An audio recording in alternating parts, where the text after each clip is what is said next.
Hi, this is another of my videos about The Walking Dead.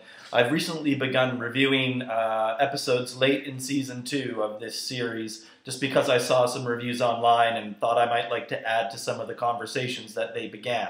My reviews tend to be a little different from most. Most of the reviews online really focus on the action, which is appropriate. This is really an action and suspense kind of series. But I was looking for reviews that dealt a little more with the ideas and the themes of The Walking Dead. I didn't really find much, so I thought I would do videos that were addressed more to that. So if you're looking just for the blood and guts stuff, I will address that, but I'm more interested in the ideas and the themes and the symbolism and things like that of the series. So if you're not into that, this video probably isn't for you. Before I begin, just a statement, lots and lots of spoilers in this. If you haven't seen all of Season 2, you should stop watching now or it'll ruin it for you.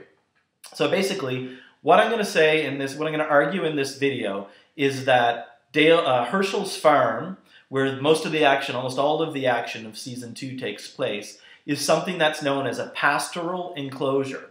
A pastoral enclosure is a place in the countryside that's separated from the city. And the idea is that the enclosure, the pastoral enclosure in the country, is pure and uncontaminated and uncorrupted, and you go there for spiritual renewal, things are chaste, which they don't turn out to be for long with Maggie and Glenn. The city, on the other hand, is evil and industrial, and it's a fallen world, as I say in one of my previous videos. And the idea is in the season, as it is true in the pastoral itself. The pastoral, as a sort of mode of writing and thinking, dates back a long time, at least to the ancient Greeks. So what I'm going to be arguing here, you're going to hear me say it a lot, is that this season pits the town where bad things happen and the farm, which is supposed to be safe from the bad things that happen in town. And we're going to see, of course, that that turns out not to be true. So we'll start with the city. The season begins with the group having fled the CDC, which is self-destructed, and they're on the highway. They're heading to Fort Benning, and they're going through the countryside. So they're very clearly making a move, literally, from the city out into the country. And we see in a flashback that earlier exodus from the city, when Shane and Laurie go off the road and into the woods, and they can see into Atlanta, and the helicopters dropping napalm on the city. Well, that's a sign that they've given up hope. The military has given up hope in the city, and so have the people. So have the people in the group and the others around them. They thought the city would be safe. They have to go away from it now. Remember, bad things happen in town. And of course, Rick, in Season 1, goes into the city on horseback and meets up with the group, so that's good. But he nearly dies a whole bunch of times and sees that the city has been completely overrun. So we don't see much of the city in Season 2, but we see a lot of the town. And the town, although literally different from the city, is the same thematically or symbolically. That is, it's a place that is urban and not rural. It's still different from the farm. And, as I said, bad things happen in town. Here are a short list of bad things that happen in town. Well, Shane and Otis, right? They go to get the respirator, they're surrounded, and Shane makes this tough decision that some see as evil and some as slightly less evil, but he shoots Otis, so that's a bad thing. Maggie is attacked in town, right? She's attacked by the walker in the pharmacy. Glenn has to kill that walker. It's in the city that Hershel goes to get drunk after the massacre at the barn, right? And just going to drink itself is a corruption, right? He's been sober for so many years. But to go into town to do it really reinforces the town as a bad place. It's in the bar, of course, that the two guys from this other group come in the episode Nebraska, and they're clearly threatening Glenn, Hershel, and Rick has to kill the two of them in self-defense. The last thing, those are some literal things that happen. Of course, they also run into Randall in the city and bring him back to the farm, which is a really bad idea, but thematically important for reasons that I'll address in a few minutes. But those are the literal things that happen in the town, that are bad things that happen in the town. But there's one less literal one, and it's this. Laurie sends Glenn, and Maggie with him, into the town to get what Maggie calls the abortion pills. Doesn't matter what your view on abortion is, but the idea here, symbolically at least, is that you go to town to get the thing that will kill new life, or that will not allow new life. So the town is the place where very bad things happen. That's the town. Between the town and the farm is the highway. And in the early parts of this season, we see the group on the highway. So they're moving away from the CDC out into the countryside, headed to Fort Benning. And we see that, right? We see the highway and the cars, but we also see signs of the countryside. We see the grassy median, and we see on either side of the highway, the countryside.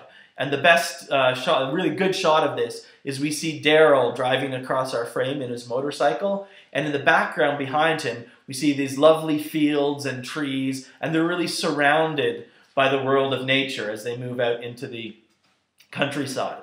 Eventually they get stopped in that snarl of traffic, and they get drawn off the highway when Sophia is chased by the walkers. And as they move off the highway, they don't do it all at once, they sort of, in dribs and drabs, move off the highway. They move into and toward the pastoral space. They've moved away from the city, now they're going to move away from the highway, and they're going to move closer and closer into what I'm going to call the pastoral enclosure of Hershel's farm. So shortly after they begin this move into the forest, of course, we see Carl looking at the deer. And I've talked about this in the previous a previous video, my review of season 2, episode 11, that's where I talked about it, where Carl is shot, right? He has this moment of innocence, then he's shot. Otis tells Rick to take Carl to Hershel, and we see these two shots that work really well together. One is Rick carrying Carl, who's bleeding all over the place, running through the fields toward the farm. And the other is a shot that we see, it's a really interesting shot. It's a shot that we see over the shoulder of a woman. We don't know who this woman is yet, but we learn that it's Maggie eventually. And the shot goes like this. It's over the shoulder of Maggie from the porch at the farmhouse. So it's over the shoulder, through the yard, to the barbed wire fence, to the fields that Rick is running through, then to the forest, and beyond the forest we know is the creek, and then the highway. Why is this important? Well, the pastoral enclosure is supposed to be fenced off or bounded off from the outside world that threatens to destroy it. And here we see a whole bunch of borders or spaces or fences between the farm and the outside world, right? So we see the house and the porch, and the yard, and the fence, and the field, and the trees, and beyond that, the creek, and then the highway, and then the city. So lots of boundaries between the farm and the outside world of the city where bad things happen.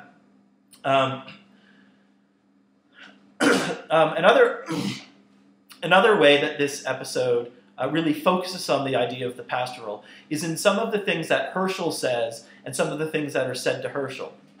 So at one point, Hershel and Rick are sitting, I think, outside on the front steps, and Rick says to Hershel, they're looking out at the fields, and Rick says to Hershel, "This place is so beautiful. It's serene. It's untouched." Untouched is a really important word in the pastoral because, as I've said, the pastoral is separated by all of these borders from the outside world, and it's supposed to remain untouched by it. We're going to see that it gets touched, of course. We know that. They bring Randall back, so clearly there's contamination from the outside world, but more on that in a bit. The idea is that Rick says it's untouched, and that's important to the pastoral. Later on, Dale says to Hershel in the stable, as Hershel's tending the horses, Dale has learned about the walkers in the barn, and he says to Hershel, "You're cut off from the outside world." Think again of the farm as a pastoral enclosure, cut off from the outside world through all of these spaces and fences. Later on, as they're looking out over this panorama of the landscape, and Hershel is telling Rick, to stop and think a moment and think about God, Rick says to Hershel, "This farm is special. You've been cut off from what's going on out there." So Rick uses the exact same words that Dale does to Hershel. You're cut off. Being cut off in the world of the pastoral is a good thing, because how do you keep your refuge, your space of rejuvenation and rebirth, how do you keep that pure and uncontaminated? Well, you remain cut off from the outside world as much as you can. One other important thing about this setting is the farmhouse itself. Hershel wants to keep the group as far away from the house as he can while allowing them to be reasonably safe. He insists that they camp in the yard. It isn't until the second last episode of the series that we see him welcoming the group into the house. And I say more about that in my review of the Better Angels episode of Season 2. But there's an important idea in the pastoral that the pastoral is home. Not just that it's different from the city, but it's a place that you go really to gather yourself and to be among friends and family and to be safe with them. So the farmhouse itself is obviously an example of home.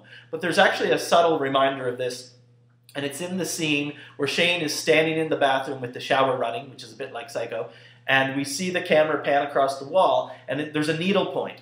And the needle point shows the scene of a farm, and the text on the needle point says, "Wherever you wander, wherever you roam, be healthy and happy and glad to come home."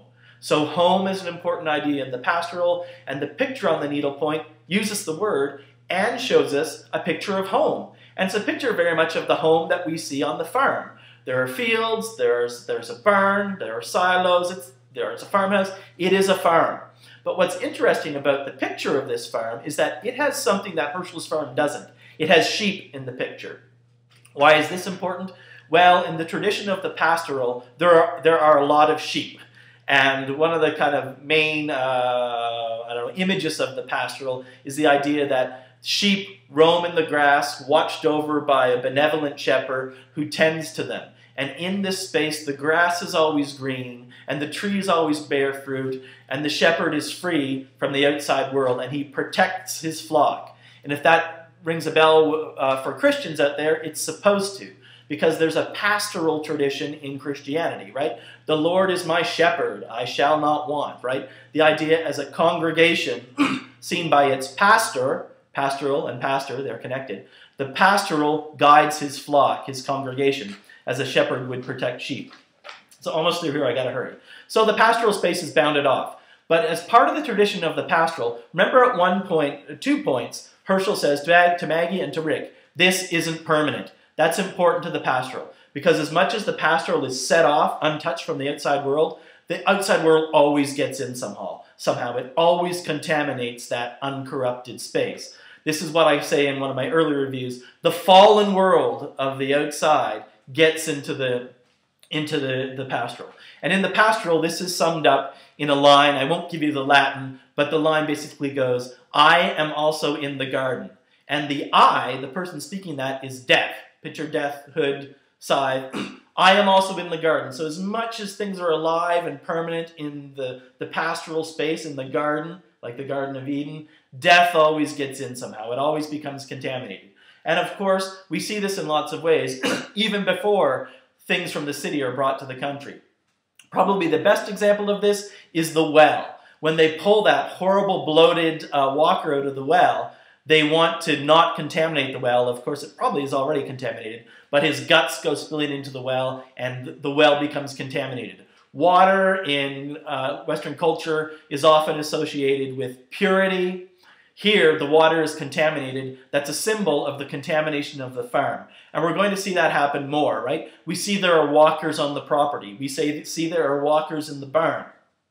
We see Shane and Rick bring Randall. We said the city is bad, don't want things from the city to get to the farm. Randall comes from the urban world, the fallen world, to the pastoral world, and of course disrupts it. He's largely responsible for Shane engineering, trying to engineer Rick's death and instead himself dying.